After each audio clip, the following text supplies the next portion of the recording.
hello wherever and whenever you are, and welcome back to a dramatic start to the Underdark. Hey everybody, and Teens Dungeon, thank you so much to bringing your Goblin Raiders over here. Thank you so much. It's no problem, no problem. It's a pleasure to have you here, a pleasure to have you here. So, as we get rolling today, let me say a few massive thank yous. First and foremost to the incredible, down below me here, CZRPG, who is sponsoring all of our fantastic streams for this fortnight as we lead up. There he is, right there. Hey, CZ. As we lead on up to our anniversary tomorrow, our anniversary, 1 year anniversary tomorrow here on Twitch, and we are very happy and delighted that he agreed to sponsor us with their incredible content, maps, and encounters, and all kinds of amazing stuff. So, please do stick around. And as a special thank you to all of our lovely followers, we have... Boop. This has worked. Did that work? Thanks, Easy. It is, yeah. Tomorrow for us. Day after for you. Okay, so just getting things rolling here. Ta-da! There it is. Your chance to win a copy of the incredible Encounters in Saltmarsh from DM's Guild bestseller CZRPG. As a thank you to our followers. So if you are following the channel, please type in !CZRPG for your chance to win this incredible collection of maps and encounters and all of the wonderful things that are, hey Daisy, available for your games. And hey, thank you, Alicia. Now, as we roll on through, let us also say a massive thank you, hello, and as always, wonderful, wonderful stuff coming from the incredible people at Sirenscape, providers of incredible music and sound effects for all of your TTRPG needs. Head on over there, you can try them out for free, and if you cancel before the month is up, you will owe them absolutely nothing as you get to enjoy. But I think you might want to stick around and become a fully fledged super siren, as they like to call it, because of all of the incredible sounds and things that you can do, all of the incredible atmosphere and things that you can create with their awesome, awesome setup. As if you want a good example of that, head on over to the VOD of our Curse of Strahd game last week, as it was the perfect example of the combination of dynamic lighting on Roll20 and spooky sound effects on Sirenscape, causing the players to freak the fuck out and have a wonderful time. It was great. It was perfect, perfect, perfect.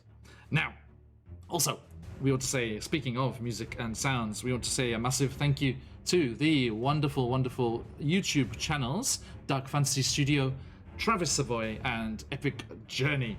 Incredible music available for all of your games there as well. Head on over to any of the VODs on YouTube, link on the channel there for the information and links to those wonderful channels. And one last link that's in there is also going over to Patreon, to the incredible Will Savino, another prolific producer of wonderful music for your games. Now, with that all said, I think a little recap is in order here. Welcome on, everyone. It is a pleasure to have you all with us, as always, of course, and a big hello to the VOD squad. Thank you for joining us and catching up on our games whenever you get the chance. Now, last time we were down here in the Abyss, we discovered the cocooned forms of, unfortunately, deceased adventuring party members, but one of them was still alive, the halfling, Fargus Rumblefoot. And as he talked about their tragic loss, the way they were attacked by drow slavers, but then in turn, all of them were attacked by giant spiders and everyone was slain. Zakan thought that mighty strange that giant spiders should be attacking Lothsworn drow. Another sign that all is not as it usually is down here in the Underdark, as the stirrings of the Abyss spill over towards the material plane. Putting the unfortunately deceased members of Vargas's party to rest, you came across a few interesting trinkets. A fidget spinner for Corbin. I just realized Corbin and Ignatius are in the wrong places. That's weird. Why? Why you do this? I was ready to be as strong. You didn't have to take that again. I'm sorry. I'm sorry. Goodbye, muscles. Say goodbye. Excuse us, everyone. Just play a quick musical chairs here. I could do this off screen, but solid. I'm doing it here. We're doing it live. There we go. Okay, just a little bit over there. Oosh. Done. Okay. Sit in the right place and stay there. Okay. Now, everyone, as I was saying, yes, a few interesting trinkets were found. This spinning item that seems to spin at different speeds depending on where they are in the Underdark for some reason. Also, and it's currently tied to the end of my hair. Yeah, on the braid there. Yes, giving a good spin to all of that. Now, put you up a bit there, Buns. You're a bit quiet. There we go. Now, as you also look through, you also found out the letter that the cleric was carrying. Kind of showed you that they also were a follower of Tidra that Zakan here is also following. So it seems like that angelic guide was steering the path of several adventurers in the direction of the Underdark.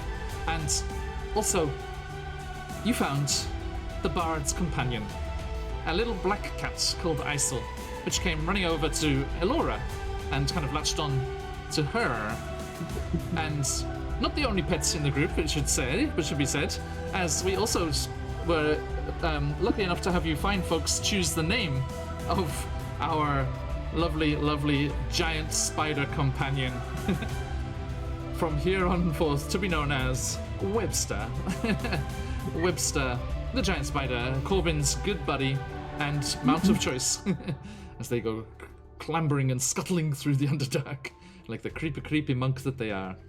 And then you continued on your way, but after discovering the last member of this cocooned group to be none other than one more of Ignatius's old comrades lost here in the Underdark, unfortunately deceased like the first they found.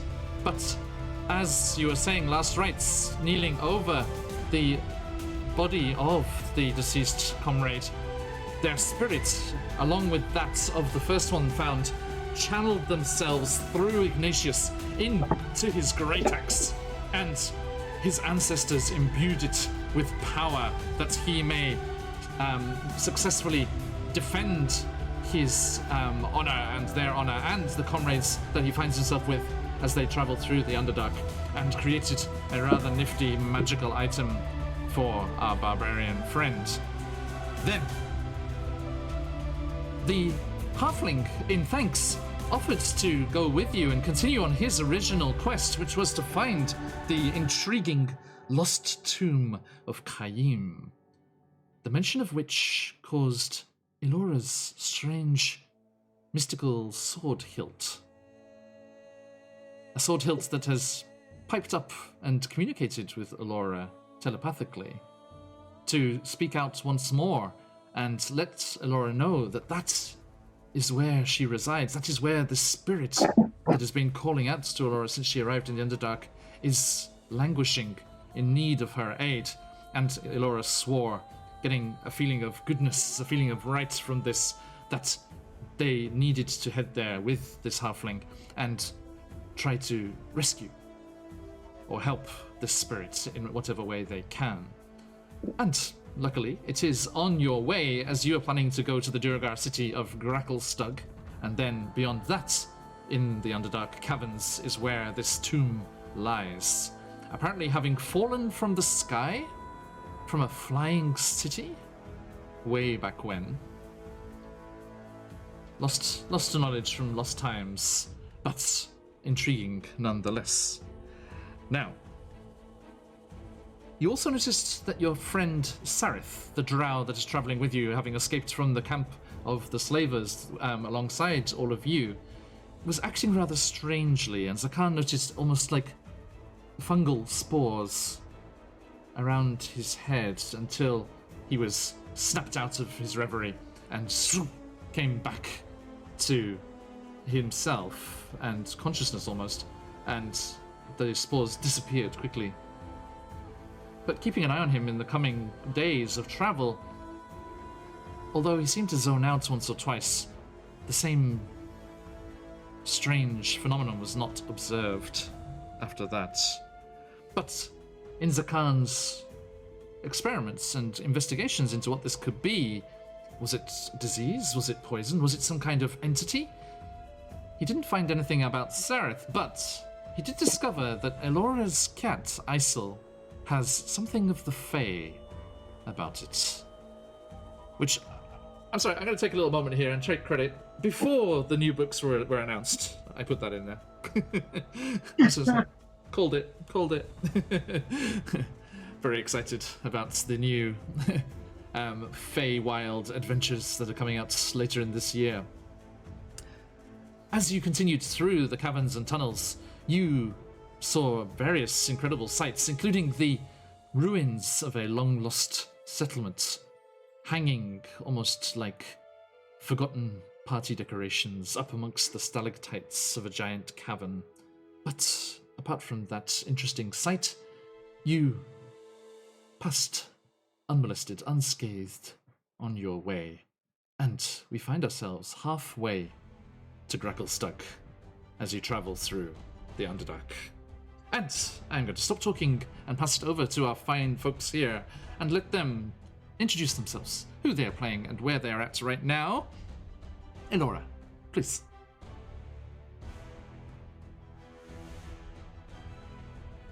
My name is Sam. I play Elora. Oh my god, okay.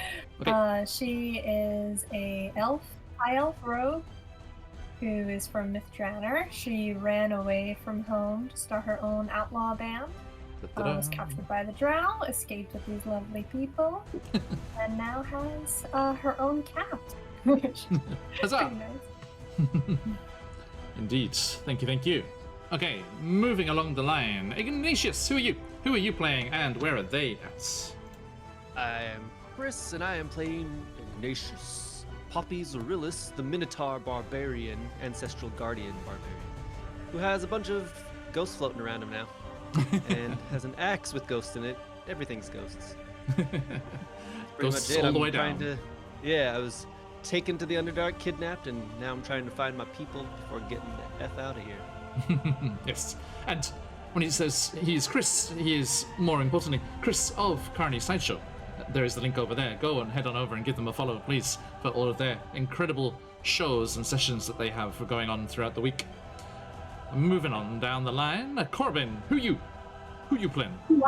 I'm Marty, and I am going to be playing Corbin, our changeling monk of the Way of Mercy, who has started to find some weird druid things going on. Right now, they are trying to make a way for themselves and make a name of themselves, hopefully by joining Elora's awesome troop. So, I think they're still feeling like they're in the interview stage. They haven't officially been given a title yet. How do you feel, Corbin? Do you feel it's going well? You confident? I feel like it's going well. I feel like I've shown I've had initiative. I've shown that I can handle myself and protect others. And also, I'm great with pets. Rex was like, So it's more like an unpaid internship right now. Yeah. Right now, yeah, an unpaid internship. But oh boy, seasonal work's coming. Noted.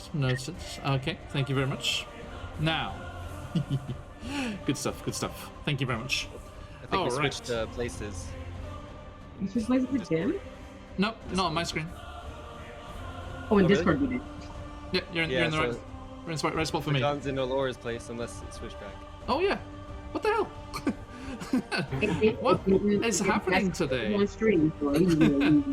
Hey, I guess it's the anniversary tomorrow. You just wanted to play some party games. A little bit of musical chairs. Yeah, I keep switching our positions. It confuses the enemy. Yeah, they'll never find us. Which They'll is our never find viewers. us. Yep, that's right, Daisy. Tech Enemy goblins. have viewers.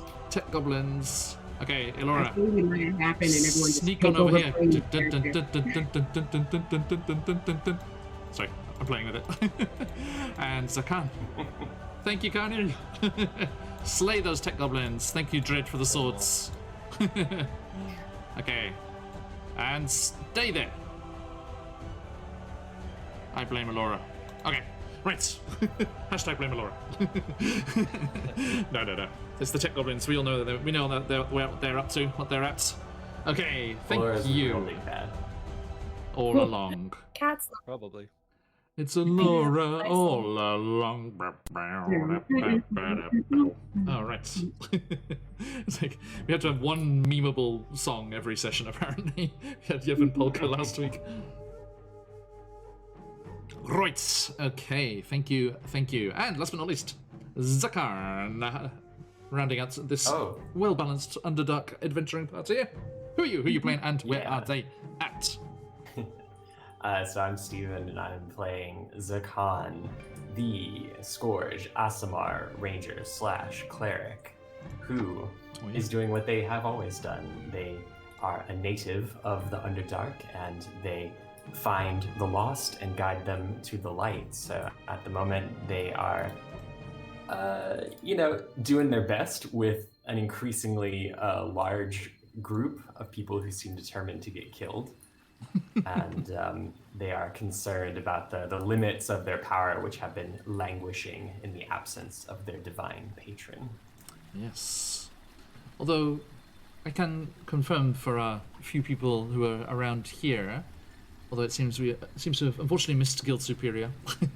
Didn't quite overlap there, unfortunately. But our good friends that we have here, and these good players here, if you can all keep a secret, I can tell you that in our offline game over in Eberron yesterday, 1 out of 4 Tan, which Corbin and Ignatius have met in another life, another guise. Out of 4 Tan If you're arrived. in the offline game, close your ears. They should all be at work, so it should be okay. Okay. I know you're watching. The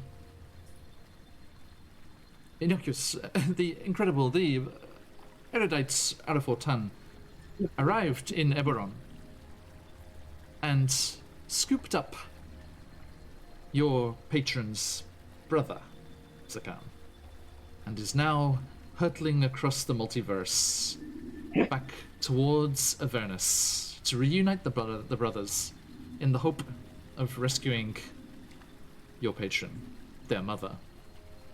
So watch this space, we shall see what happens. Get on it. Need that power. It's okay, you still seem to be able to access divine stuff like that. But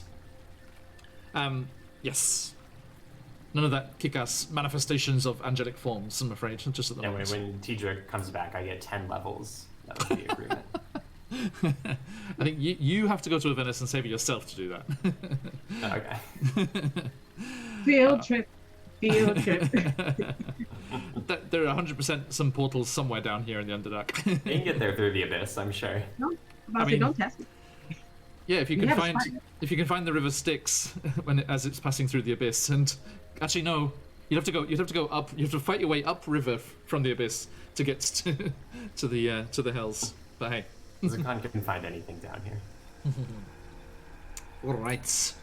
So let us continue on here, and you are making your way through the caverns, through the Underdark, and ever closer to Gracklstuck.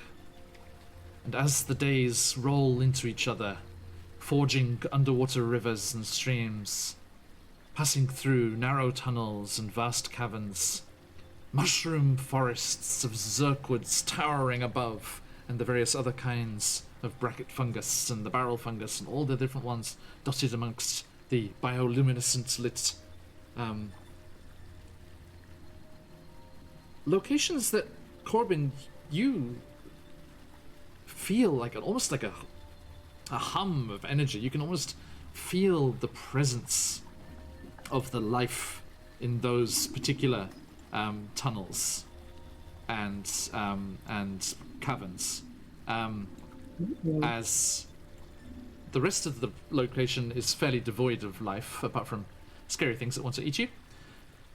And you always feel somewhat at peace when you are surrounded by these towering displays of life, surviving, life thriving, where it has no rights to, particularly. It's nice here. I get why you stay here now, Zarkon. There's a certain beauty to this place. Indeed. I miss the sun. Right, meanwhile, oh, so sad. Yes, yes. Now,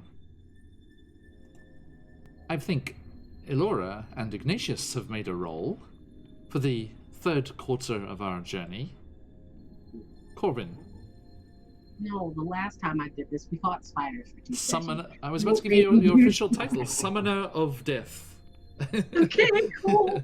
And giant spiders. All right.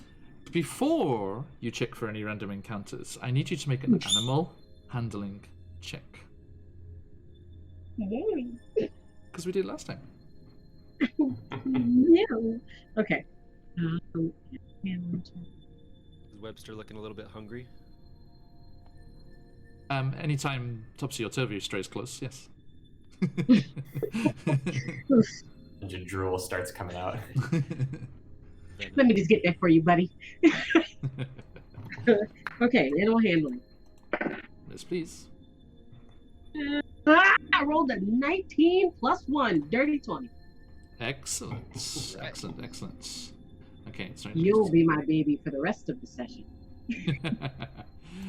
You have excelled. You've done well. You've done well. You can stay.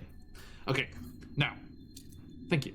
So, yeah, Webster seems to be listening to your commands and heeding your calls as you start to learn some little kind of clicking noises and things that seem to resonate and be able to communicate your wishes, your ideas to your little spider friend, even more than before. So. It's like the equivalent of people who like baby talk to dogs. Everyone's just like, "What are you doing?" I'm like, like, what is that? Yes. You've been collecting those millipedes I told you to get. They really like it when I do. They really like it when the legs. They say it tickles. So they do. I think the shield dwarf scout Eldith is kind of looking slightly disgusted by all of this. Wrinkles her nose. Corbin and Zarkon gives the spider a pat like on its bum. Just a little flank pat. With like buddy cop show with Zarkon and Corbin going and enjoying the Underdark. Everyone else is so mad at for like such beauty. So, Corbin, a d20 if you would. Straight d20. Okay. Yeah.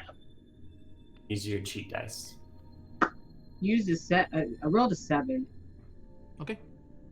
All my good luck went into keeping the spider. I'm so sorry. Priorities. Thank you. Did I roll last time? You. I rolled low last time. Oh, sorry.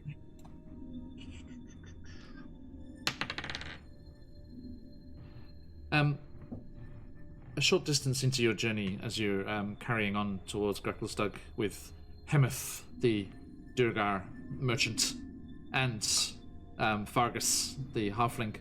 No token for Fargus, sorry, I need to get one of those. As they are guiding you towards the city. At one point, you do come across a beautiful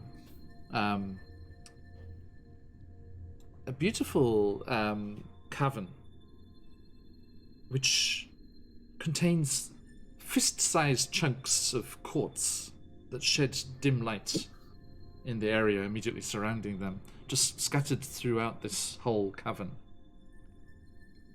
And Corbin, your spinner on your hair there is turning frantically, just absolutely, blurred into movement. Oh, okay. When you twist something enough, it starts getting shorter, so it's just like up here now. When at first it was down here, the length of my braid. So I'm just like, okay, all right. I think I know what it. I think I know what it wanted. Mm-hmm. And can I just like? You said they're fist size. Are they like embedded, or could I pick one up?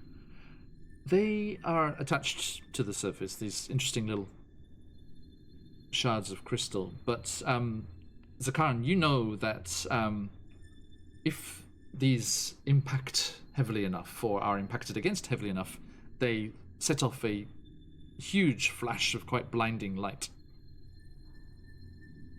And they are quite useful, tactically speaking, to use in that way against combatants here in the Underdark. And you think you could harvest some of these crystals if you wanted, although it would take some time. What are they called? There's no particular name for them. It's just a naturally occurring crystal that's infused with something that gives it this glow. I mean, there are other places where the same crystal is present but doesn't glow in the same way. An old elegant way to say flash grenade. Has a nice ring to it. I imagine that like Corbin waves Zakan over like really excitedly, and like what's this? Look. So they hold it over just Zakan, they take like a little tiny piece out, and they hit it with like a little tool that they have, and it produces some light, like a wee little tiny flake. So cool! Like warn me next time, but holy crap! These can be rather useful for those who cannot see in the dark, but even more useful for those that do, for control of light is a particularly valuable thing down here. Do these stay lit after you take them from this place? Sorry. They will be lit wherever you go. So, seeing that, I try and find one that's already broken, maybe, or fallen to the ground.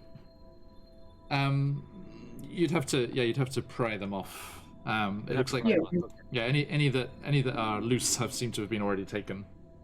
I think we can all like it's like traded down here, like it has some monetary value as well. You'd think so, yeah, definitely. Then not seeing it, I'll pick up my new axe and start chopping away at one. Okay. Wait. Closing my eyes, so blinded, I guess, with disadvantage. Hey, Patience and DDH, welcome in, and thank you for the inspiration. I look forward to using it. Zakan, in the meanwhile, is removing them using a hammer and crowbar, like a normal person. Indeed. So like they start to like very delicately like dig them out or whatever, and just Ignatius like whoa in the background. Okay, Ignatius, on occasion, can you roll me a Constitution saving throw? Oh, all right. Let's see.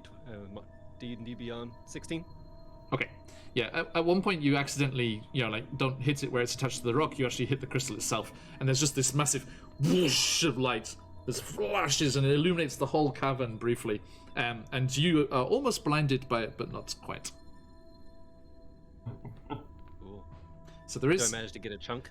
And I mean, that kind of shows you the mechanics nicely, so there is a save against it, so it might not... It doesn't automatically blind anyone, but there is a chance. So if you're taking the time here, you do manage to get 12 of the crystals. Ooh. So if you want to, you can say we're like doing you want to say while three the rest of the party each. is resting. Yeah. Yeah, so we split them up, and the non-warriors in our party are taking a little break. Mm-hmm. Okay, so yeah, you collect those. So everyone, please mark down on your in your inventory that you have 3 flash grenades.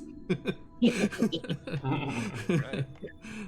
As Corbin has come up with this mystical name for this. I will come up with a mystical sounding name for the working title, Flash Grenade. Such mystery.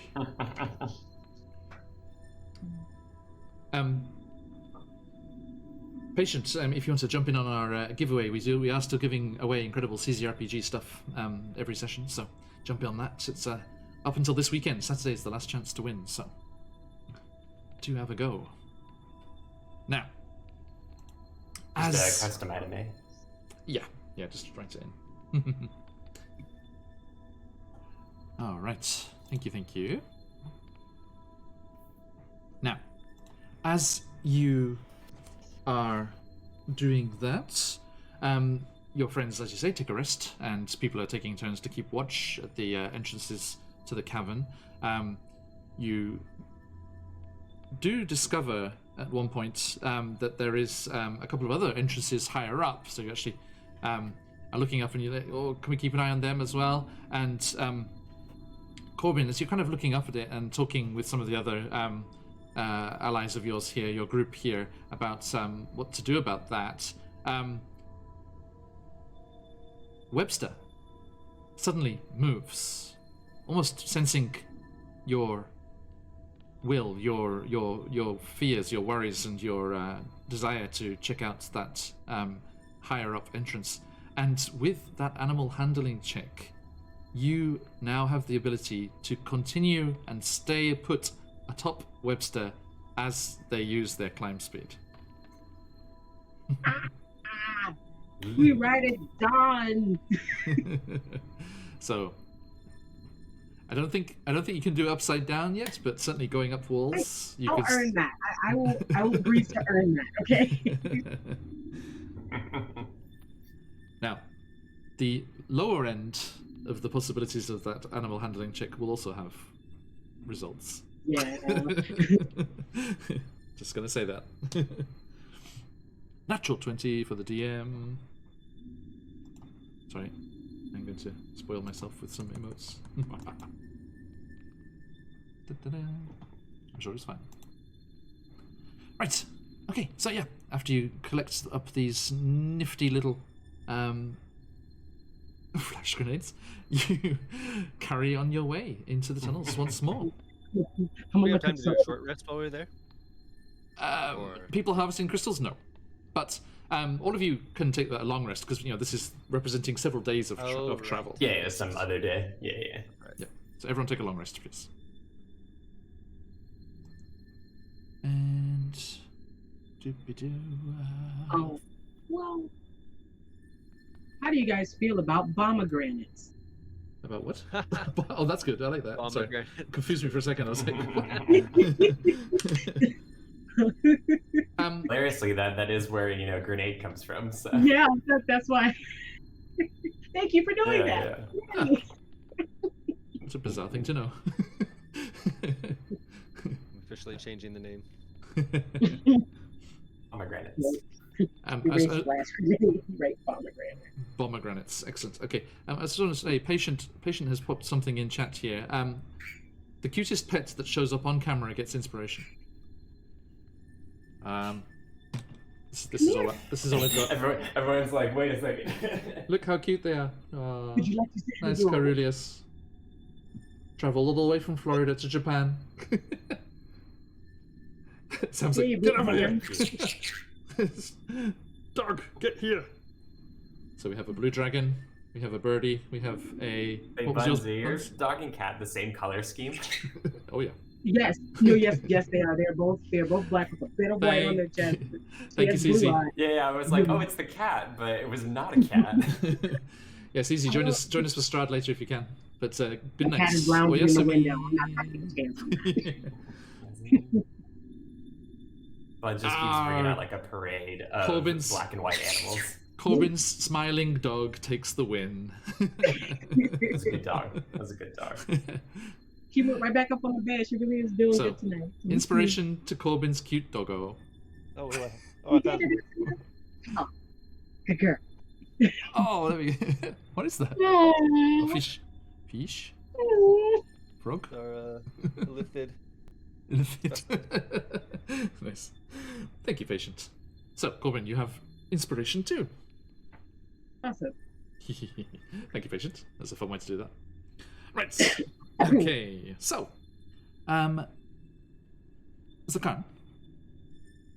can you give me a dexterity saving throw, please? No, thank you. Right?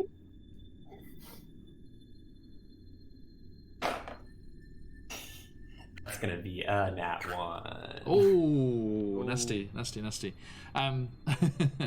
Okay. I mean, don't worry. It's not going to be too much Sorry, trouble. guys, Zakan is dead. I'll see you next campaign. Except for your ego, maybe. As a later point during your travels, another day further along the trip. Hey, Michael, how you doing, mate? Thank you.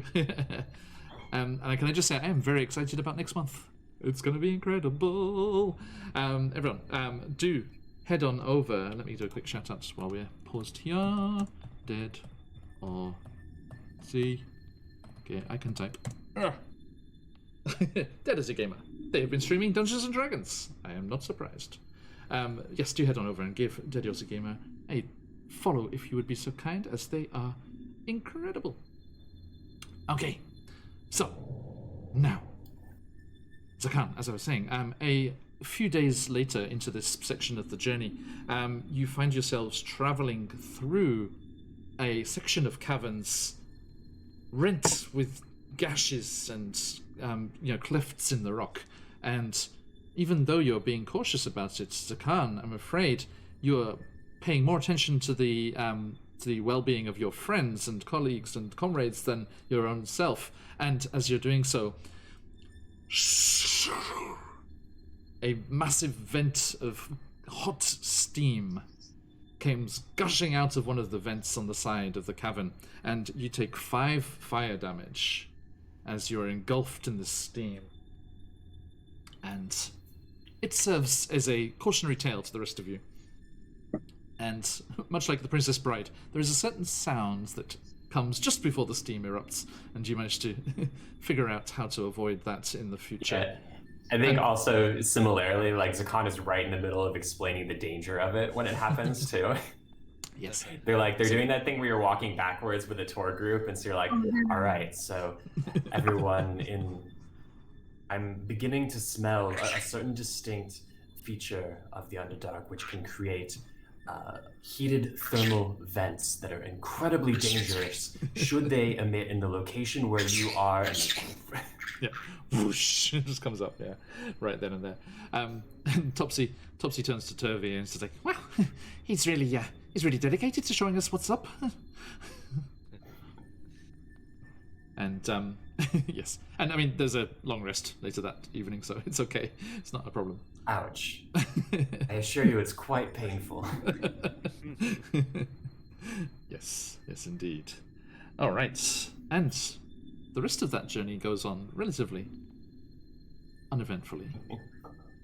And as we get closer and closer to Gracklestug, the Duragar city, Zakan, roll me a d20, please. Long rest just right before that during some campfire. Could Zakan, as a ritual, cast detect magic? They are still quite concerned with what they saw of Sereth, and absolutely don't like things being amiss. Most of their journeys have been far less chaotic. You're saying fun weird. Kill a few spiders, eat some mushrooms. It's generally pretty chill. You just saying a camping trip right now, man.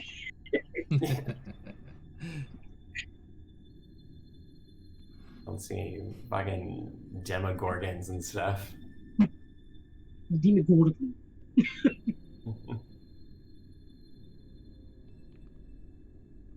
Okay, so yes, you can detect magic. I'm afraid Again, much as with the sense of good and evil, there is a ping from Alora's pack and a rather stronger one from Ignatius's axe, but nothing from Sareth. I'm afraid. Well, they will continue to just worry about it. Okay. Worrying continues. Worrying continues. Okay. Worrying A D20? intensifies. D20, please, yes. Yeah, that's Zakana's whole journey. And Corbin, a animal handling check, please. Okay. I'm glad you said something about good things happening on lower registers because I rolled a 5. Noted. The 6 in total. That's exactly a 10 on the D20. Noted. Thank you very much. Thank you very much. Okay. Right down in there. So, as you continue on through these caves and tunnels, let's just switch up the music here a little bit, as we're in different areas of the Underdark here. You carry on through, and at one point, Corbin, Webster starts to get quite unruly, and it's very difficult to control one day. I think maybe the bugs you gave them in the morning were like slightly rancid, and they're having none of it. And Told you, not the ones with the red spots. No, that's what I did. I did red spots on black beetles. You said do the black beetles with the red spots. No, I said red beetles with the black spots. And Webster, your giant spider, being rather cheeky and disobedient this day, goes kind of charging off, and you actually head out. You go in front of everyone else, and you quickly head out of Ignatius's. I assume Ignatius always has the light, or are you just carrying some of these? Yeah, the crystals now, I guess. Pomegranates. So I don't have to keep looking at Yeah. Hey, Taroka. And you quickly find yourself disappearing, and you quickly pull one of your own pomegranates out as you find yourself scuttling down this passageway, and it opens up quickly into a vast cavern, and your nose immediately wrinkles as there is a terrible smell in here. I need you to make me a Constitution saving throw, please. Saving.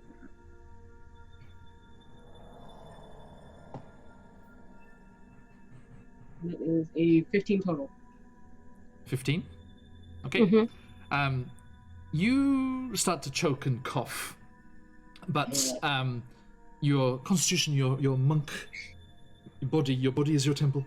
you're highly trained, and you manage to hold your breath for quite some time, and you only take 3 poison damage as the natural gas that has leaked into and suffused this entire cavern makes you start to choke, and you manage to get control of Webster and turn them round and head running back towards the others. Excuse the odd, unsettled denizens of the Underdark growling off in the distance. I think that was Webster's stomach. But, sorry. Yeah, I was gonna ask those 2 things. One, what effect does it have on Webster, if any? And 2, you said we are able to like turn around and go, nope, not that way, and go back. You managed to go back to the others, and you warn them not to go into that cavern, but at what cost to yourself? Apparently 3 poison damage. Yeah. Minor cost. Actually, yeah, very, very, very specific cost to yourself. So, as the rest of you see, Corbin comes scampering back, chastising Webster for being a cheeky one, and hey, Abyss, and you, yes, you say, not that way, not that way. It's please, in your own words. He's like, no, and then we do not go chasing down whatever it is you thought you saw. That is not a good place. There is, it stinks. I am pretty sure I've lost some brain cells, and he didn't even like it, which is why I don't understand why we don't listen to Dad. Sorry. So, coming back into our spot in line. Zakhan, you kind of like sidle past Webster and go down to the entrance to the cavern and give a quick sniff, even through your mask. You've come across natural gas leaks like this before. Definitely not the way to go. And unfortunately, you lose half a day as you have to circumvent this whole area and find another way round. And apparently, when the the merchant came up towards Stupeldup, that was not the case with that cavern. This is usually traversable. Just because I think it's cool. Can there be like some kind of like sign system that travelers in the Underdark use to kind of indicate things to one another? And so like Zakhan could arrange stones in a certain way that basically says like this way is dangerous, don't go this way. Like, stuff that like hikers and whatnot do. Yeah. Or just like leave. But like the boat signs that you leave on the edge of fences to let them know if they could go there or not. Yeah, I like those sorts of things. Yeah, totally. It's awesome. Okay, thank you. Don't dead open inside. And yes, you managed to traverse this area and find your way around, and continue on your way. Corbin, that damage is reduced and disappears again after you rest. And then, as you continue on your way, and Hemeth is getting quite excited. You must be getting very close now to said area of the Underdark. The glittering lights, the civilization of the Duergar capital. This detour that you've been forced to take does throw up one interesting thing. As you come across an area of cavern with a large, almost like a chimney kind of space, just like reaching up and up and up above, beyond all of your dark vision. And there's a lot of broken stone and fallen stone and stuff here. And then some of it starts to seem quite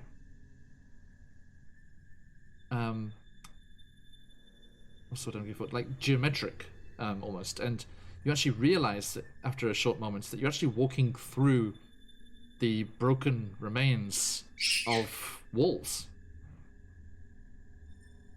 And there seems to be some kind of ancient ruin, some ancient settlement that has collapsed down through the area above, like an ancient sinkhole. And you actually find yourselves moving through the ruins of this old village. Could each of you roll me a D100, please?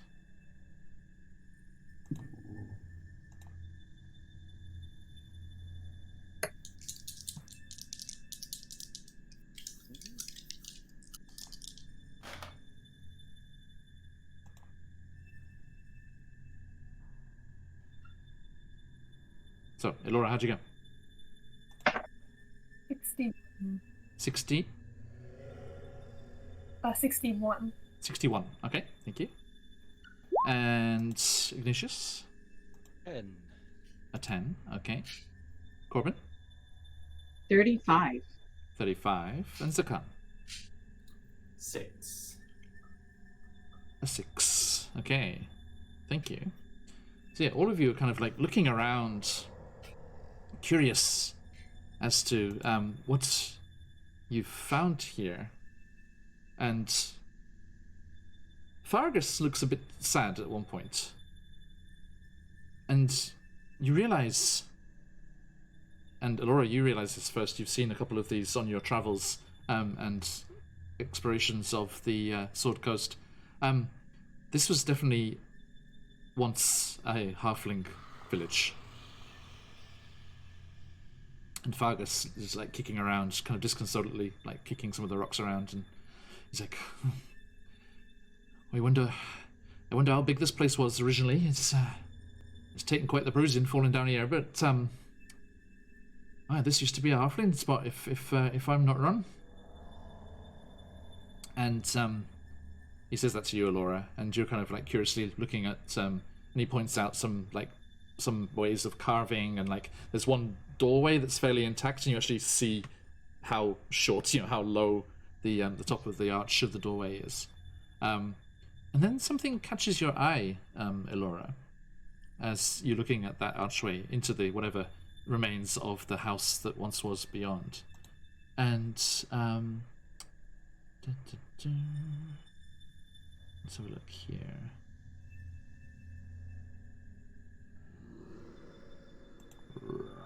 Indeed. Let's see here. There is... So I'm just trying to find the generator that I want to find something interesting. Through here. Destroyed this whole place. Sorry, I missed the start of that. What was that? Better yet, I wonder what came through here that destroyed the village. Indeed. Indeed. And as you're looking, you see a glint of steel. And you reach down curiously and pull it out, and under some rubble is a curiously good condition arrow. And despite the ancient nature of the rest of this place, this arrow seems as good as new. It hasn't been broken by the destruction of the village. It hasn't been dented. There's no sign of aging on the metal of the tip of the arrow. And Isel... Laura picks it up. Please. Yeah. Oh, Isel reacts. Isel kind of just goes over and sniffs it. It's like... It's like pouring at it. Yeah, Laura, pick it up, maybe look at Fargus and say, it looks like someone's been through here recently. I don't know about that. That was pretty buried under there. That might, like sniffs it. Might have a spot of magic about it. I think then Laura would bring it over to Zakhan and be like, can you sense anything magical? It's not like magic in you.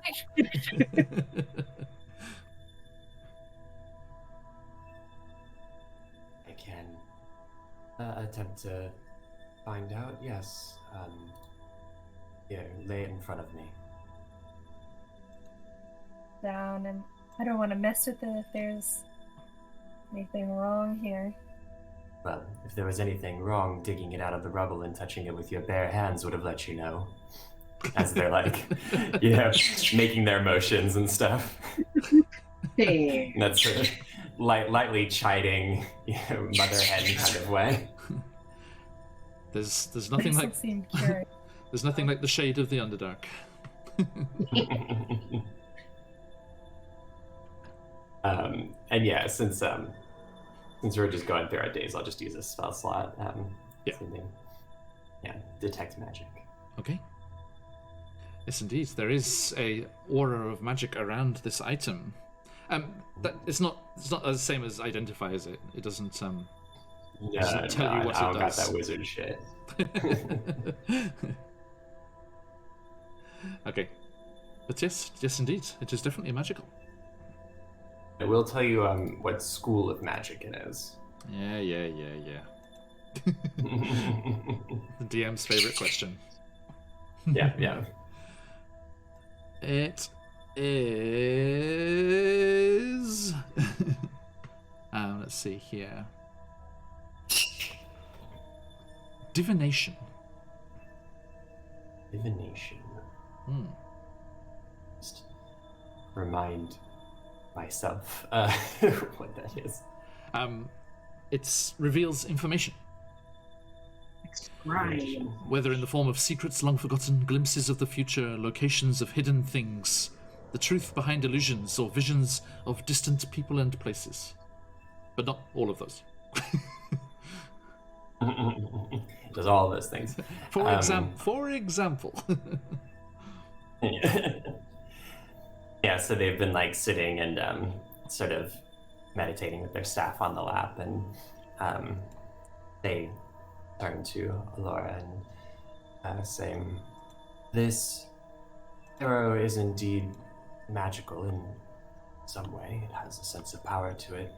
Although, even being a weapon, it seems to be used for finding or seeing."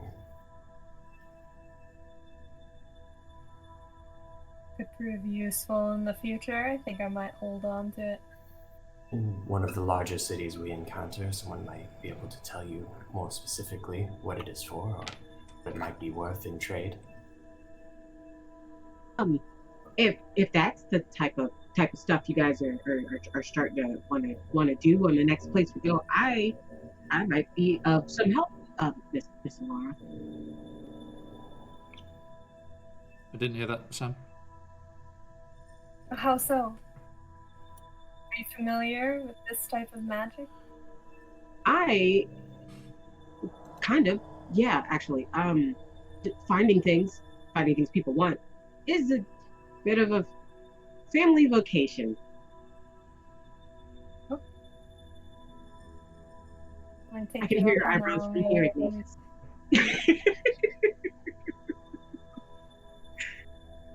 But I'm a people person, I was told, so I can probably help with that. You can tell they're trying to like seem impressive, and they're not telling you they're right. Their family do know about this type of stuff, but it is not like they're like experts in it. The DM is looking forward to you finding out the difference between a people person and a Duragar person. You should remember the last time I peopled. You can spider, you can people. Right? If I can get this guy to like me, I'll be fine. Swiss Army companion. Does everything. Alright. When yes, when I popped that detect magic, it didn't like light anything else up, eh? Just the same as before. Cool. So nothing else in the little ruined town here. You're just like poking at people. Just like, hey, what you doing? No, you all right? Okay, all right. Khan spends a lot of time staring at people. Probably. Hard to tell with the mask. Just like disconcerting. No. Okay. Right. So, you carry on out of this destroyed, wrecked halfling village and continue on through the caverns and tunnels. And one day on your journey, Hemeth is almost visibly excited. He's like, oh, I can almost smell it. Oh, we're getting really close. Oh, it's going to be so good to get home. Dark Lake Stout, the clang of the forges. Oh, it's going to be smashing. What is it that it smells like? Oh, yeah, sulfur and the tang of the fermenting mushrooms and all of them Duragar bodies all mushed together. Nothing beats it. It's quite impressive that you can detect it. Oh, because I travel away from home quite a lot, you know. If I was there the whole time, then maybe, but oh, I can't wait. Come on, let's pick it up a bit. double speed. And yeah, you start making your way through. And boop.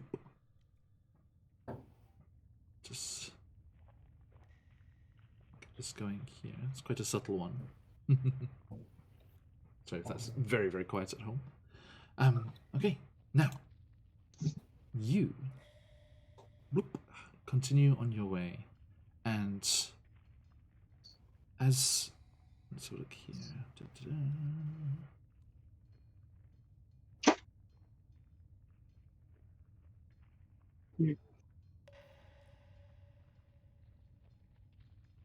Okay. Just trying to find the right spot here. Excuse me.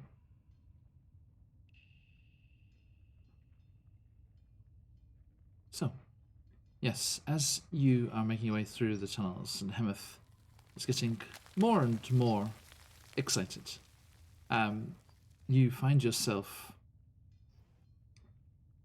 coming down a large, open tunnel, and you find the ground at your feet getting smoother and flatter.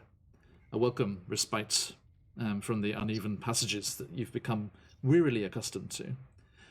Eventually, stone tiles become more noticeable, turning the path into a full-on proper road.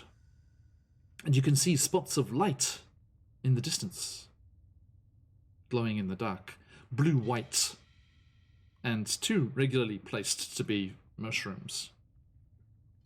The lights are proper lamps, and they're flanking, as you get closer and it becomes visible, they're flanking two massive stone gates that are blocking the tunnel ahead.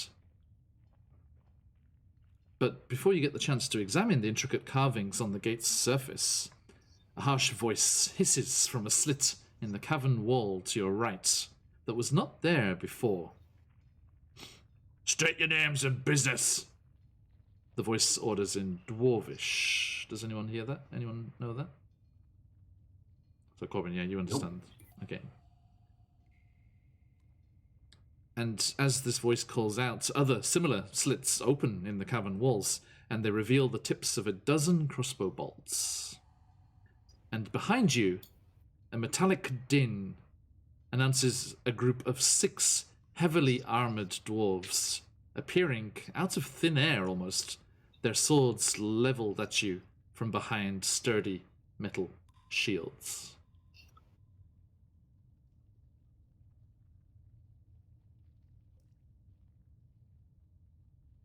And Ignatius will kind of just hold up his hands without his weapons and just be like, "Hey, Hamish, what's going on?"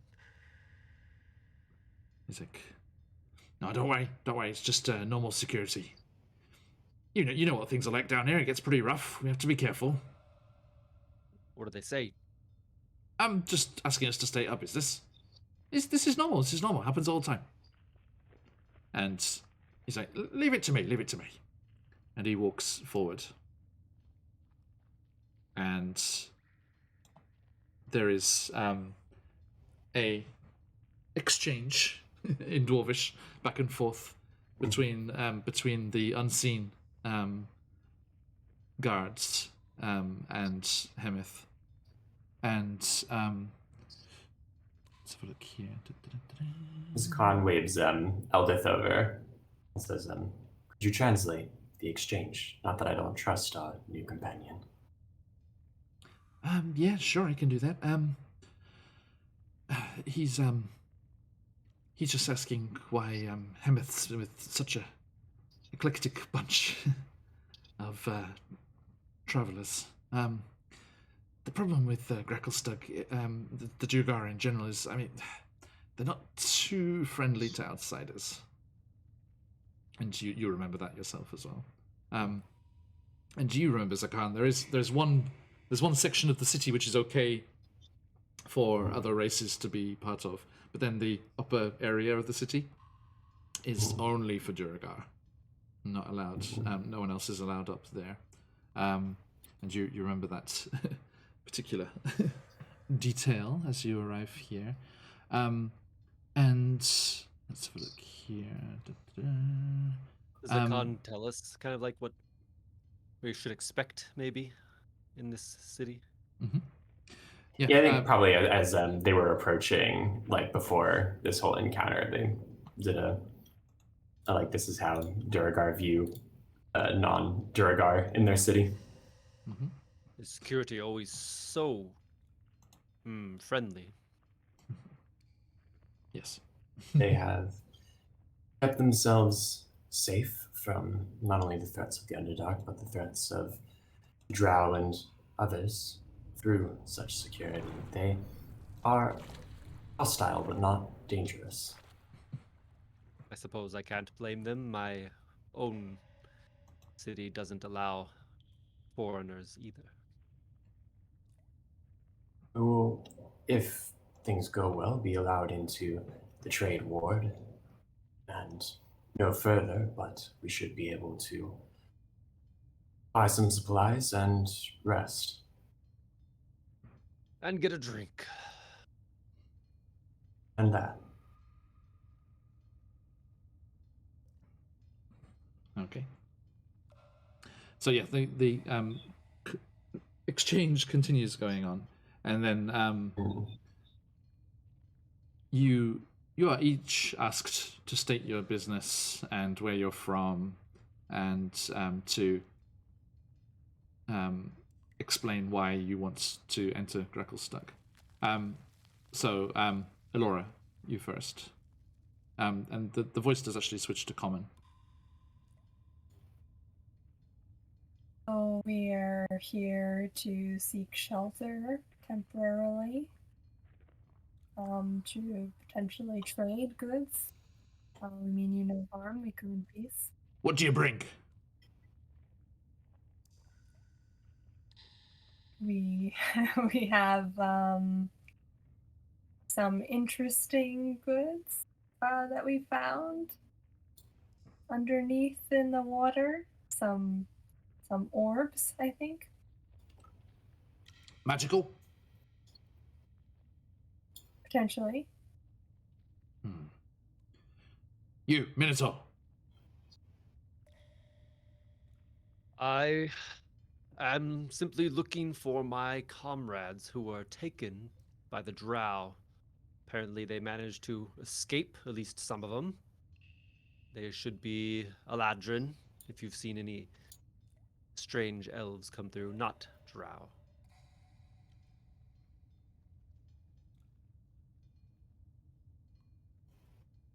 Eladrin, you say? You there? And Corbin shouts towards you. I am actually here to serve my lady, and kind of like takes a step closer to Laura to serve as guide and personal bodyguard. Well, let's hope you're just here to prevent trouble and not cause any. Wouldn't dream of it. You. Why the mask? Your face is not familiar to me, but oh, and I think they're speaking in Undercommon because I like to think that they are more comfortable in Undercommon. Okay. But they would know that the Duragar speak Undercommon, and so I say, I'm Zakan, also known as the Lightbringer, and I've had business in this city for over 100 years, bringing those who are lost for shelter and trade, which I know the Duragar will offer. I may not be known to you, but I am doubtless known to your fathers, or their fathers, or the elders of this place.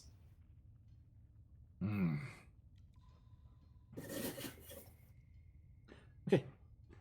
Could each of you make me a persuasion check? Oh.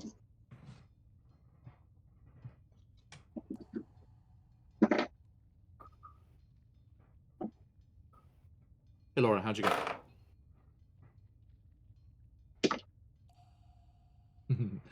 patient. You got him. I see you. We see you, Abyss. So, Laura, how was yours? Persuasion? 7. A 7. Okay. Ignatius? 10. 10. Okay. Corbin? 13 total. Say again, sorry? 13 total. 13. Okay. Zakan? I went ahead and used my point of inspiration and wound up with a 15. Okay. Thank you, thank you. Right. Let's see here.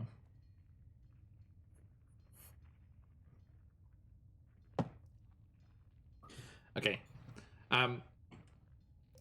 It takes quite a while to convince them of your good intent or lack of ill intent, and there's a lot of coming and going, and you think you see Hemeth at one point exchange something, like pass something to one of the guards, and then actually go over to the slit in the wall where that main voice was coming out of and actually have a whispered conversation under their breath. And after a rather tense time, eventually there is a rumbling sound as the massive gates do slowly creak open. Sounding like a rock slide, apparently. And yes, they do ponderously swing open, just wide enough to let you go through single file. And one of the guards thrusts their sword out towards Webster and keep that thing in order, or we'll all eat well tonight. Rude, but okay. Noted.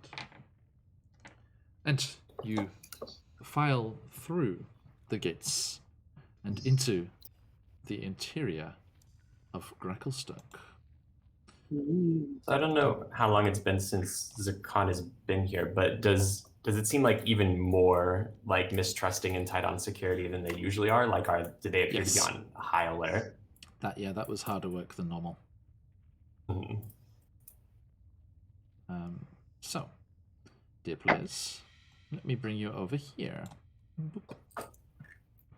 Da-da-da. Zoomed in too close. Out. Gracklstock. Give it a moment. Did they say anything folks. about the giant spider that's following us? Just to keep it in order, otherwise they're going to eat well. He gurgled that he said spiders on her and held up 3 legs, and he came and followed me inside. Indeed. So you, dear folks, find yourselves down in the northern part of this map. As you're down there, Allura, as you start to make your way down there, you start to hear the relaxing crash of Dark Lake waves rolling up against the shore as the waters of the Dark Lake are once more hove into view. Your favorite. You resist the urge to go swimming. And oh, hang on. Me too. There we go. And yes, you are ushered through the gates and towards the Dark Lake District, as you know it's to be called, Zakan. For which I have a thing. Oop. There we go. And they address Hemeth as they're walking in, and they say, "The guards are on higher alert than they have been previously. Has something happened that you know of? Increase in raids?" I don't know, maybe. maybe news of that attack at Stupid Up made its way here. Corbin? Would you be having that conversation? I guess a question for Sakan. Would you be having that conversation like close so that nobody else could hear, or would it be possible if Corbin overheard that? Oh, they'd ask that pretty openly, I think. Yeah. Openly. So, okay, cool. Because when he's like, "Oh, I don't know what could have happened here yet," Corbin's like, "I'm helpful." Yes. I would like to use my feature for my background. My family has a criminal contact. You have reliable and trustworthy contact who acts as your liaison to the network of other things going on. You know how to get messages to and from your contact, even over great distances. Specifically, you know local messengers, corrupt caravan masters, and seedy sailors who can deliver messages for you. Okay. Now, did you like make sure to be aware of those people and who they were and where they were located? I'm sorry, could you repeat that? You cut out a little for me. Sorry. Do you think before you left your family and before you like kind of severed ties with them, you took note of who's where and who's available? Yes, because they're the ones who sent me to the monastery. Yeah. I'm the one who just left it, so they fully expected me to still be there. Gotcha. Okay, so and they have ties to Gracklestug, yes? Yes. Okay. Well, as you are ushered in through the gates and the sounds of the city wash out across the open archway with the solid squared off stonework above, you find yourself emerging into the main district here, and again everything's very geometrically designed, just like lots of square angles, not many curves to the architecture or anything, and you are just looking around at the various buildings that are here, gathered around the natural pillars of rock that supports the cave ceiling far above. And as you move inside, I think, Corbin, as you're traveling out, you had your kind of hood up and things, and then maybe as you step into the city here, you kind of like pull it back and let it fall down onto your shoulders. And what are you looking like at the moment? Are you recognizable? Like, what's your outward appearance at the moment? Outward appearance would be the picture provided by our lovely artist. I think it's over here. But with their hood off, they have kind of a really close crop cut, other than those two braids that are two different colors on either side of them. But when it falls to their shoulders, there is a line of tattoos that create kind of like a swirling vine pattern that just kind of like, it almost looks like it would be just like a ring around their arm, like this on their shoulder. Yeah. So that's like becomes visible. Okay. Now,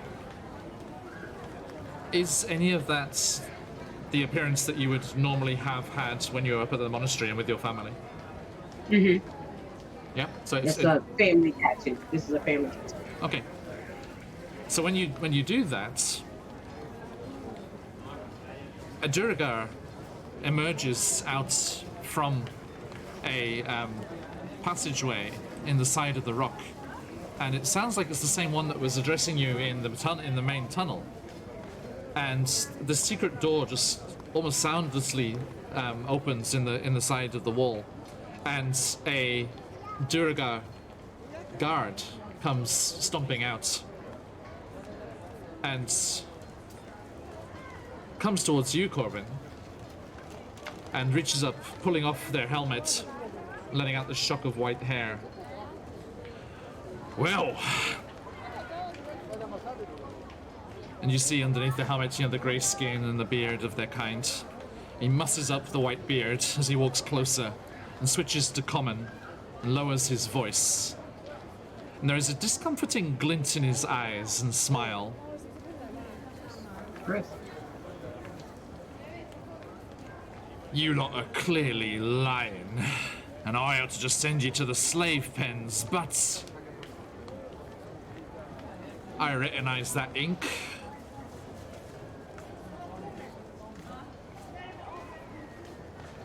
What are you doing down here? What's the family got going on? They actually don't have much going on at the moment, but I am. They have this like their look on his face because everybody is like around them and they're actually being like addressed. Like, I am supposed to be the new left fist. I'm just here for training to make sure our contacts are still viable. Really? Yeah, just making sure that the stream still flows. Well, that said, what have you got that makes it worth my while to not send you to the slave pits and collect the nice fee? His eyes look to all of you. You must have something. Something for old Gorglak. I can offer you untarnished and uncut pomegranate. He's like, oh. Where'd you find these? All the caverns around here have been stripped bare for decades. Would I be any way, shape, or form part of my family if I let you have that information? Yeah, alright. I'll take 4. 1 for each year. And in return, You don't get shipped off to the slave pits. Seems like a decent trade.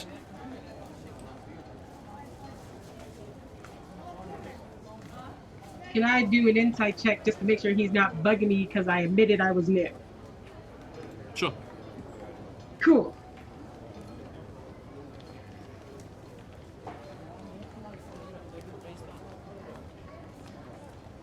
That was a 10 plus 3, 13. 13. You see that he's very focused on your weapons, especially Ignatius's axe and that new arrow that Alora found that's tucked in her quiver. He keeps eyeing them up almost hungrily. And there's something very strange about that. And also, Zakan, you would also remember from your time here before, it's very weird for a Jiragar to be so openly corrupt and like just ask for a bribe. Is that frowned upon? Yes. Yeah, so I think like they've been sort of nearby and watching this whole exchange, and as he's saying, in exchange I don't send you to the slave pits, the Khan says, the standards for guards here in the city certainly has slipped. I seem to recall that it used to be accepting bribes was punishable by the loss of both hands, was it? Perhaps it's down to a few fingers now. And whose word do you think they're gonna take? Mine or yours, Lanky? Oh, there are those here who would listen to me, I assure you. That is, provided you think that you could take us to these slave pits, I would advise that you accept the generous offer of this one and her well-connected family. Their well-connected family. Well, I can't be seen confiscating these dangerous items He kind of looks around, raises his voice a bit. Head on down to the docks. Find Word Salt Baron. Give him the pomegranates. Official name. Official. Sorry. I'll check with Words at the end of my shift. And if he ain't got 'em to pass to me, I'll have you all arrested. You hear So me? he believes that you sent us. Yeah.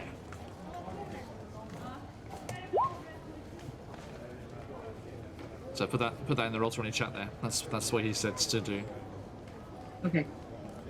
Now, be on your way and don't cause any trouble. Stop blocking the way, please. Stop blocking the way. Move on. Move on.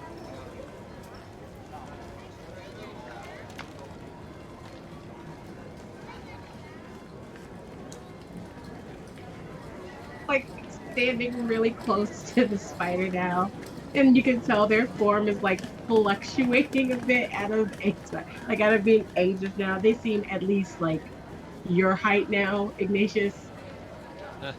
Like they feel small, so they always get big when they feel small. Such a charming city. Perhaps we should it's done and then try to find a place to prepare ourselves for the next step as quickly as possible.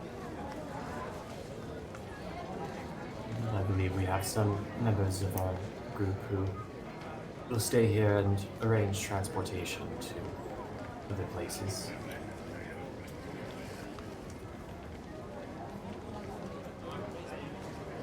Just putting some names on here for you, Zakan. The places that you would know.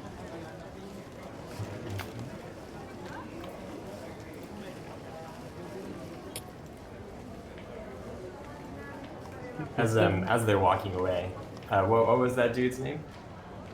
Sorry, let me grab it again. Gorglak.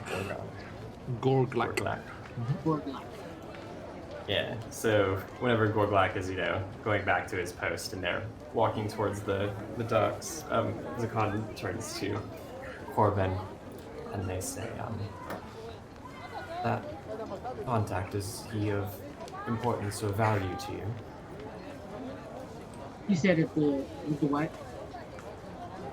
That Gorglaks. Oh no, dude, I've never met him before in my life. Would you be opposed to him being removed? They're trying so hard not to smirk at you right now. Not at all, dude. If that doesn't happen anymore, if nobody else knows, and they're just kind of like shrugging their hood up a little bit. They're not putting it back on, but it definitely looks more like a scarf or like a collared thing instead of hanging off their shoulders. Just like if that doesn't happen anymore without me wanting it to, I'm very grateful. But the Duragar may not be the friendliest or most welcoming, but they, if anything, are honest. Corruption is something that they despise quite heavily, and in fact, I myself am not a fan of such extortive behaviors. We came down here really just go between. Well, not us coming down here, but everybody used to brag about not being left behind. This place was just anything down here was really kept hidden. I just know signs in case anybody recognizes me, or what to say so that I can get through. That tattoo, it's a mark of your family. Mm-hmm. And they have some influence in the surface world. Surface. The bottom of the surface world. Understood. These things can come in handy. We will count on you in such influence, left-faced.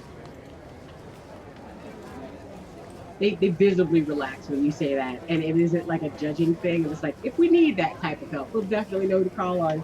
They're just like, okay, I can still stay. Okay. They do keep glancing over you more though, like they're just like, sorry.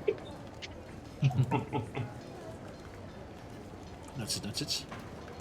Let me show you this lovely picture of the City of Blades, as it is so called. Ta-da. Ooh. It's pretty nice. Yeah, it's cool. It's like a lot of climbing speed. That's what that looks like. Greckle. A lot of things to climb. Yeah, Greckle Stug with a G there, Daisy, as opposed to stuck. Stug. Like, Greckle Stug. Didn't you say it was weird for him to be that aggro about it?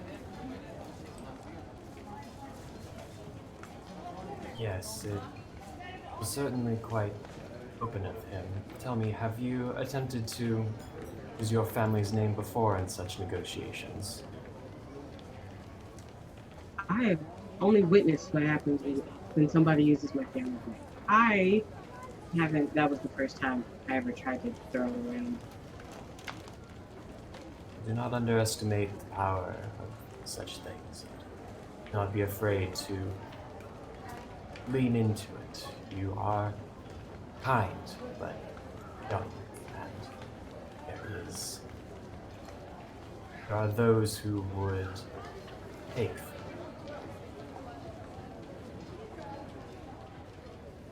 Yeah. Apparently. Also, that guy has a thing for weaponry. He wanted all of us. He seemed really interested. Yeah.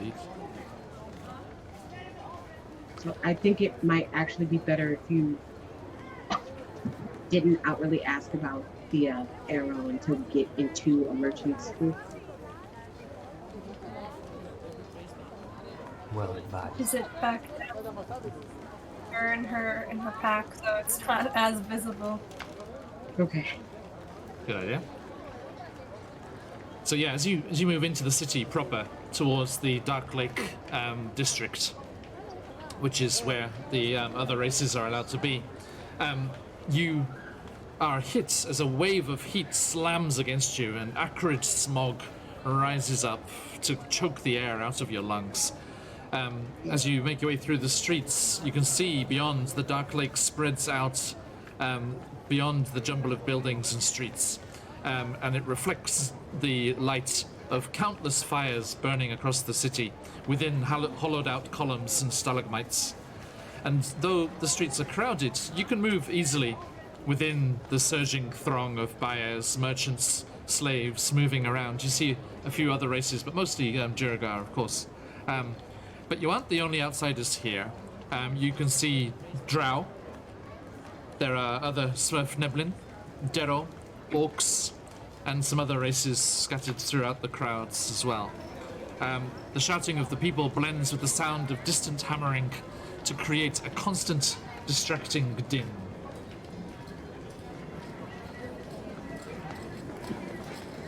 Okay. So, that sound of those wheels clattering by, then there was a very large, almost woodlouse-looking creature. There's like armored plates across its back, and its legs are scuttling along as the supports of a cart were lashed onto its sides, and it goes scuttling by with the wheels clattering on beside. Elora, you've never seen anything like it. And there's all sorts of interesting things to see around here. But they don't seem too interested in you. You're being roundly ignored by everyone that's moving around in the streets.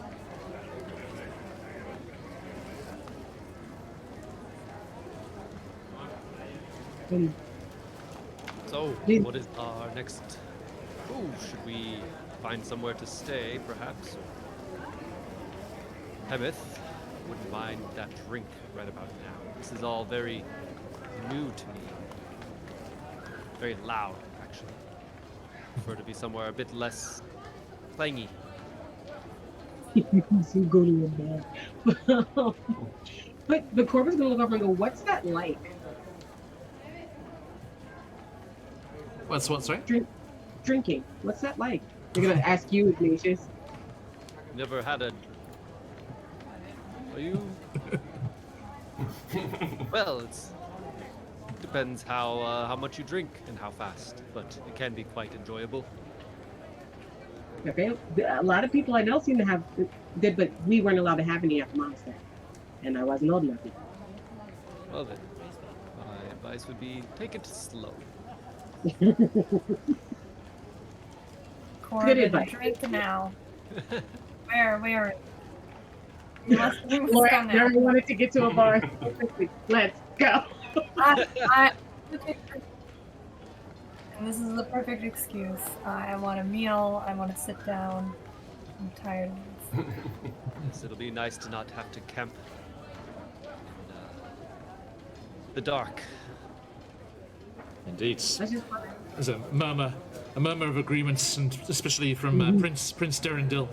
He's like, "Oh yes, Ignatius, my regal behind needs a nice, comfy bed."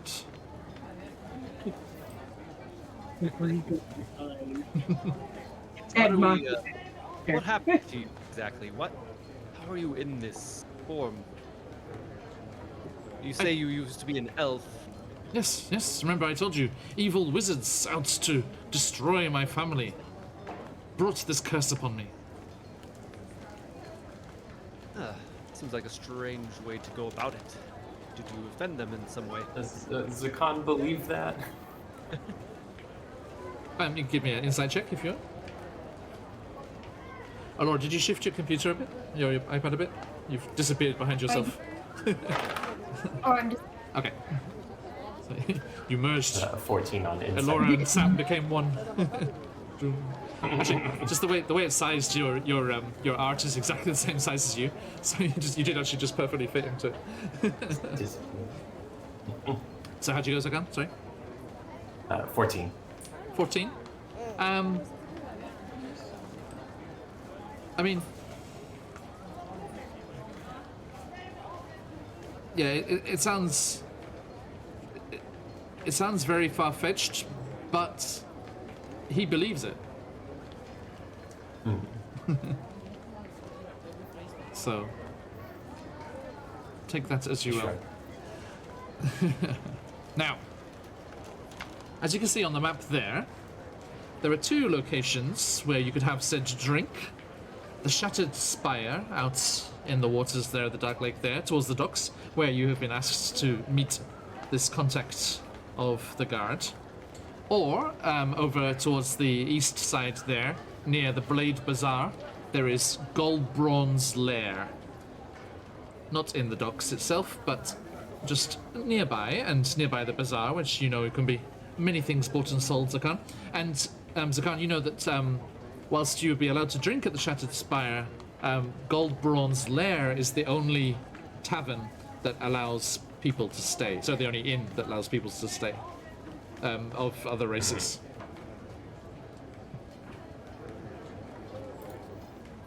Yeah, so they say, well, let us have a drink, find out who is staying, who is continuing on, and perhaps we can hear about some news, some whispers of things that are happening. This is a hub for trade and travelers. I am sure that perhaps we can hear about some of your troop, Ignatius, about some of your band, Laura, any of the things that we are searching out.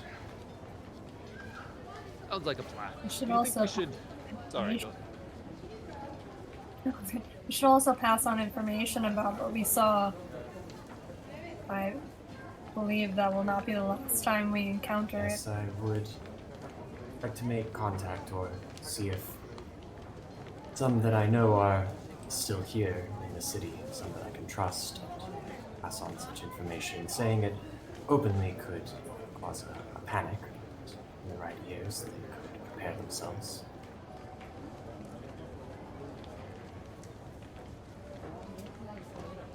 Okay. So, sorry, which of the two are you heading to? Should we take care of business first and perhaps see what's what with his shattered spire? That's where we're supposed to give the crystal, right? They said to go to the docks, so Oh, the docks. that's in the right area. Yeah, definitely. As We much as call I his dislike bluff. being, blackmailed, I'd rather not find any trouble. Indeed. However, if it does come, I will welcome it. Much. And I do like the way they talk to Corbin. Sure.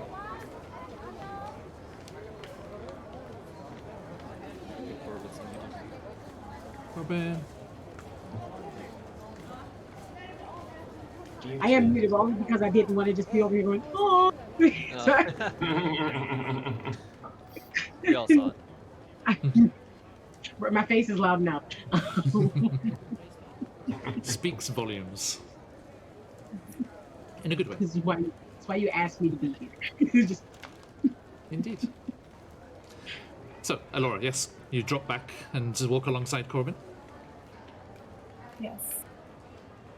uh, Try to There. look as intimidating as possible, because I don't intend on paying them any money for any of our precious pomegranates.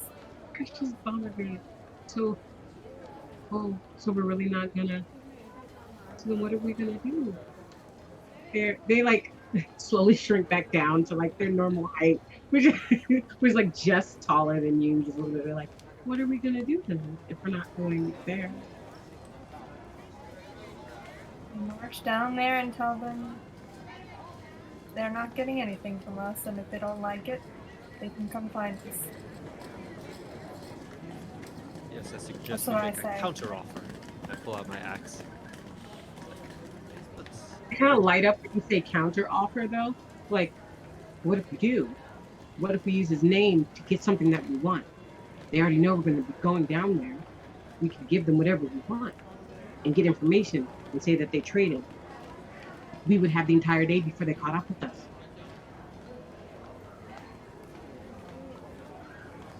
But is that causing trouble?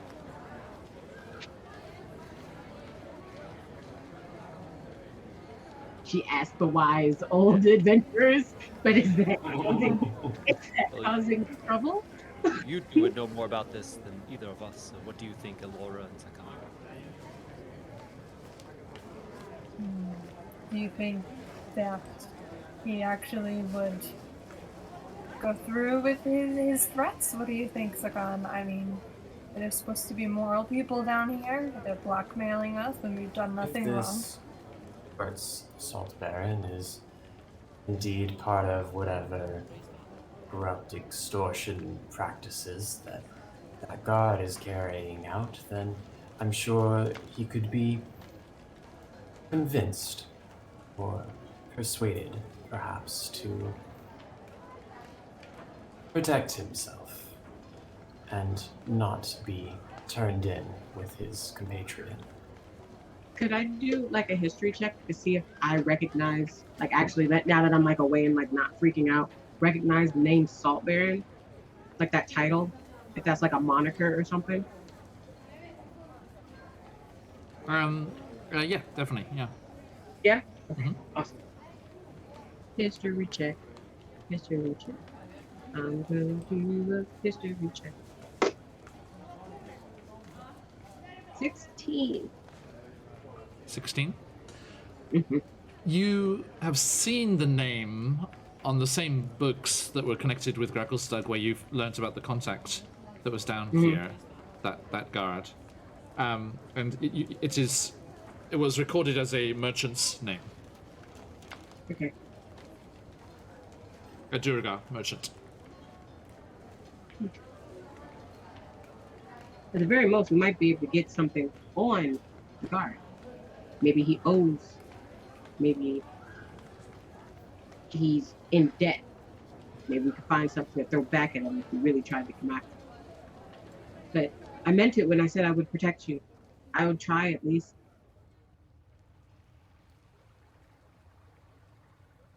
I guess I'm not only your. It is.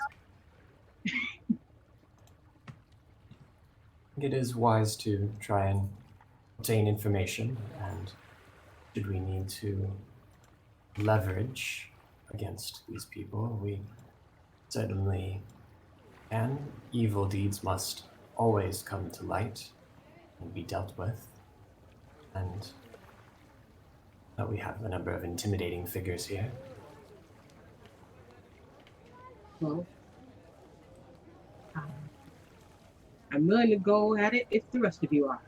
Normally at this point, I would be what was offered. So we haven't reached that point yet. Okay. So, you have I've changed the sounds here because you've come out of the main kind of bustling streets and down. So there's still relatively busy areas of the docks here.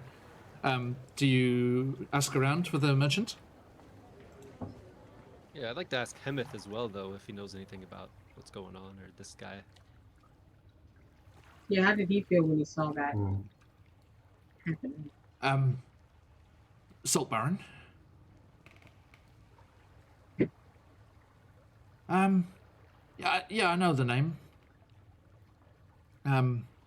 His family's trading in various bits and bobs. Not a rival of mine or anything. Yeah. A lesser merchant, shall we say? Obviously. Oi.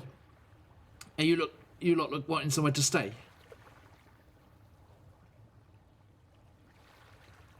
Could certainly use it for the evening. Yeah, well, I mean, if you want, I could head over to Goldbronze, over in the bazaar, and make sure they've got rooms for you later. Perhaps we should send everyone except for us over there. Keep as many out of trouble as we can. Yeah, I could take them if you like. Maybe a good idea, yes. Right. Well, I'll tell you what. I'll get them settled in Goldbronze, and then I'll have to sort out my own affairs. There's a certain insurance man I need to see about losing my wares. But later on this evening, do come and find my spot. Okay, it's just off the Blade Bazaar. You can't miss it. Down the street towards the docks. Towards the docks. It's much appreciated. Hemeth, before you go, could you answer for me? This Salt Baron, as a minor merchant, is he one who would be interested in maintaining his legal and moral standing here within Arklestug? I mean, that's usually the case, yeah, but I don't know what that guard was about. That's weird. And the rules of this city are unchanged in terms of circumventing the process for entry of foreign traders. Last I heard. Thank you, that is most helpful. Yeah. Alright, you lot, come on.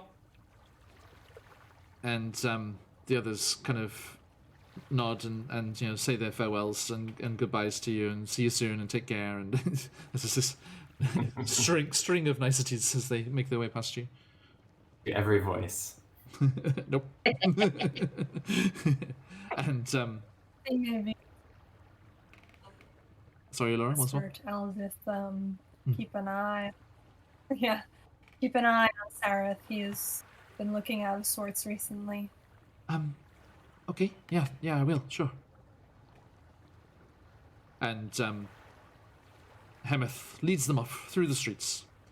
If you look over here, you'll see the forge houses of Clan blah blah blah blah blah. He produced a little flag from somewhere, leading them through. Yeah, agrees to see you later. And the four of you and Webster are left scuttling towards the docks. Well, at least Webster is. Now, probably Zakan. Now, asking around. I mean, first, what's first, the drink or the Salt Baron? I think we said Salt Baron, no? Okay. Yeah. So yeah, you ask a couple of folks.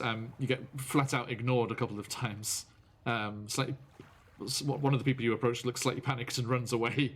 And you do see they looked nervously towards a group of heavily armored guards that were clumping down the street at the time. And apparently didn't want to be seen fraternizing with the foreigners as they ducked down a side street and disappeared. But eventually you do find someone that points you in the direction of those piers. You see all the piers that are just above, like between the Dark Lake District and Docks sign there. I'll zoom in because these maps are gorgeous. So cool. And yeah, you are gestured in the direction of those piers. Those ones there, yeah, that's right. Thank you, Ignatius. And you make your way down in that direction. And let me just sort something. Okay, so yeah, asking again once you get a bit closer, you're pointed towards the water itself. And you see that these pretty busy docks, although the people have gone quiet for some reason. There were people talking before. These reasonably busy docks here are used primarily for flat-bottomed rafts that are made out of the zirkwood you recognise. And there's interesting... Thank you, the dungeon room. These interesting-looking lacquered puffball floats that they have tied up along some of the docks here. And you can see that some of these ramshackle barges have oars sticking out the side. Others have paddle wheels mounted on the back. They look very ungainly, but they can carry lots and lots of trade goods. And seem to ply the waters of the Dark Lake on a fairly regular basis. And actually, it looks quite similar to the one... Who was it? Which of you was it that saw the Durgar going past in the night when you were on guard that time? Was it Ignatia? That was Zakan? Yeah, Zakan. Yeah. Corbin? I think it was you, Zakan, actually. Yeah, Ignatius just got attacked by the water weird. Yes, Zakan, you recognise the style of boat, quite similar to those Duragar that came past in the night that time. And as you make your way out towards Elora, towards the water, you do see a Duragar merchant looking through a manifest and scribbling something in a notebook down the end of one of the piers. And as you realize that this must be Salt Baron, you're like, oh, excellent, and you start to make your way towards them. And the zirkwood of the dock creaks under your feet as you step out onto the surface and walk towards him. But as you do, suddenly, two other Durgar shimmer into sight, having seemingly been invisible, and you just hear Salt Baron cry out, "Ah!" as these two Duragar stab into him viciously with glowing swords. The Duragar's faces are masked and they have hoods drawn up over their heads. And we shall stop there, as it is about that time. Ooh. Not it.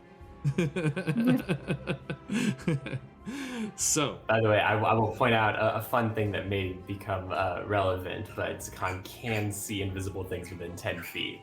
So, okay, as long as they ain't straight up stealthing. Yes, you weren't close enough. This was more than 10 feet away. Stealthing before. You haven't noticed them. Yeah, they were out of range. But if they try and escape, may come in handy. Yes, indeed. Yes. They're like, aha, we were going invisible and slip past them. It's like Zakan's like, they're here. A thank you to all of you lovely players, and welcome to Gracklestark. I hope you enjoy your stay. Everything's going to be great. Lots of fun little side quests and things around here. So enjoy. And drink, yes. I want you to go to the brewery and meet the owner of the brewery, who I got to play up in Icewind Dale, because Icewind Dale is 3 years into the future from this, so she'll be down here at this time.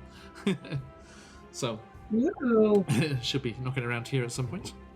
Okay, so thank you very much, and everyone that joined us today, thank you also. Thank you for the raid that came on by right back at the start there. Thank you very much, and for the follows as well. Lovely to have you with us. Let me get to who was that? Tyne's Dungeon. Thank you so much for giving us that raid earlier on. Very, very happy to have you all along here. Now, the dungeon run. Thank you for following us there. If you would like to enter our giveaway today, we are giving away the incredible Encounters in Saltmarsh from CZRPG.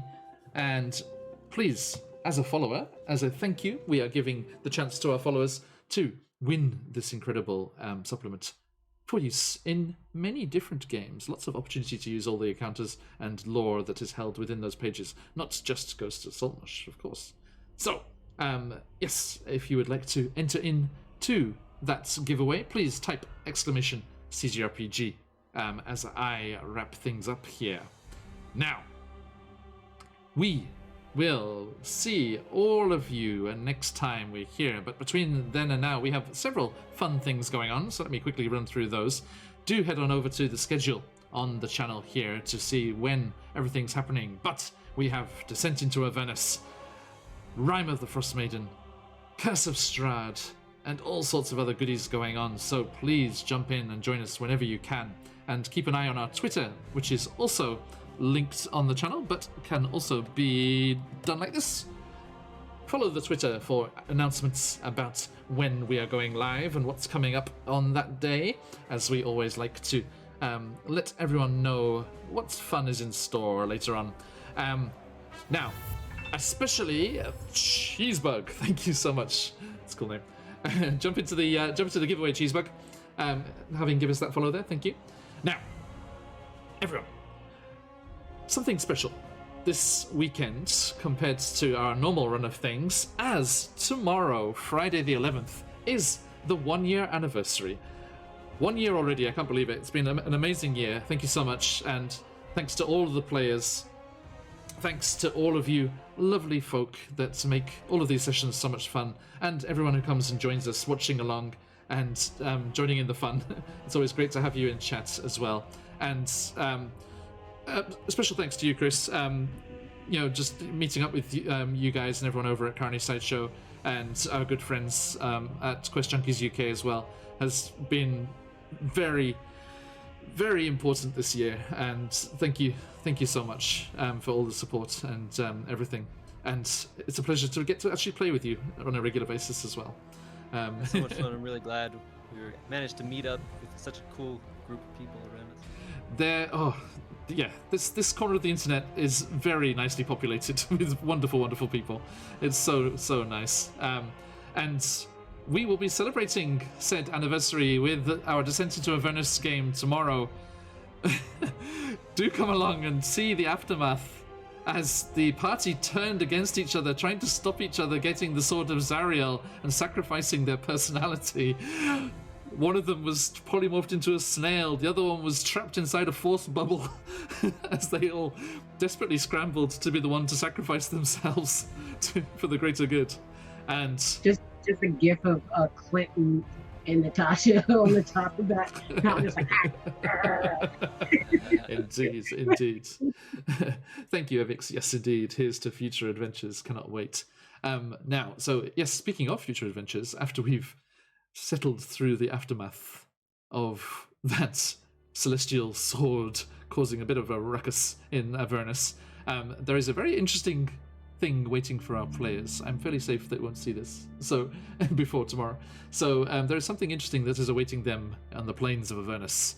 A fun little encounter from CZRPG to sit your teeth into as we celebrate our anniversary. Bit of a birthday party with something a little fun and something very Japanese, as I am based over here in Japan. So do tune in tomorrow for that. And on Saturday, we are lucky enough to be joined by CZRPG himself, all the way from Brazil, as he guests in the first ever episode of Candlekeep Mysteries, our brand new campaign featuring the wonderful people from KEVG podcast, Cousin Daisy over there in chat, and others too. As we jump into this brand new campaign, do join us for our inaugural session. Cheesebug, thank you for the subscription. Thank you so much. That means, thank you. Thank you. The lovely anniversary present. Welcome on in, welcome on in. And Cheesebug, stay tuned because we have some plans for the Discord that have not been put into effect yet, but this weekend might see certain shifts, certain changes happening around our Discord, which at the moment is players only, but there may be certain openings coming up if you would like to jump in and chat with said players and myself over on the Discord. Keep your ears and eyes open on the Twitter and on the streams for that. Now, a massive thank you to everyone that dropped by, and if you are not in the giveaway already, please get in that. Have your final chance here. We have a few people entered in here, so if you have not already, please jump in there to have your opportunity to win. And I can now officially announce, and it has been all squared away and properly decided. Do stay tuned for next month, July 10th, I believe. I forget that date, right? This is, as I said, this is work in progress. All stuff that's coming into fruition right now. We have a very exciting episode session from our one-shot roulette series, where we will be doing one called the Antipodean All-Stars. We will be joined by several fantastic folk from Australia and New Zealand. Michael, Dead Aussie Gamer, who joined us last time. We'll be very happy to have him back, and he was in chat before as well. Also, Josh, the dreaded GM, our first ever raider back when we were playing Curse of Strahd nearly a year ago. The fantastic role player. And speaking of fantastic role players, but usually a DM, their good friend, Rob, the DM for Viva La Dirt League, those Kiwi-based comedians of YouTube fame. DM Rob and cast member of Viva the Dirt League, Ben, will be joining our game as well. And last but certainly not least, the wonderful AJ from Roll for Damage will also be lending her voice actor talents to the mix. And they will be jumping in, as usual, randomly generated characters in a randomly generated location with a randomly generated one-shot, all in the spur of the moment. It's going to be amazing. So, please make sure that you are around to jump on that. So, remember all those things. Birthday frolics tomorrow, then brand new campaign starting on Saturday, then back to Icewind Dale and Curse of Strahd tonight, and all sorts of stuff. Check out the schedule for all the exciting things that are happening. And we shall leave things there. Do make sure you check out our good friends at CarniSideShow. Then I shall let Chris tell us what's coming up as I give them a little shout out over here. Please, Chris. Thank you. So Friday for the States, we do have our ongoing campaign. It's getting a little bit weird. Modern Planescape campaign. And then we actually have a couple of things, but I'll just say that we also have a special one-shot coming up next week as well, next Saturday, with some people. But we'll look on Twitter to see news about that. Nice. Can't wait. All right. Is that going to be Saturday evening or in the campaign slot? Yes, Saturday evening for us. Yeah. Gotcha. Saturday morning for the States. Gotcha. Okay. Oh yeah. And that's next week or the day after tomorrow? Next week. Excellent. Yeah. Okay. So everyone, yes, keep your eyes peeled for that. I will be romping through Rodania as a barbarian at that time, I'm afraid. But I will definitely check out the VOD on that one. And hopefully we will be able to overlap somewhere and give a raid one way or the other. That said, everyone, please do stick around for a raid as we will go and carry on the love and joy for our hobby elsewhere. Let's just have a quick look and see who is on at the moment. Now, who we got?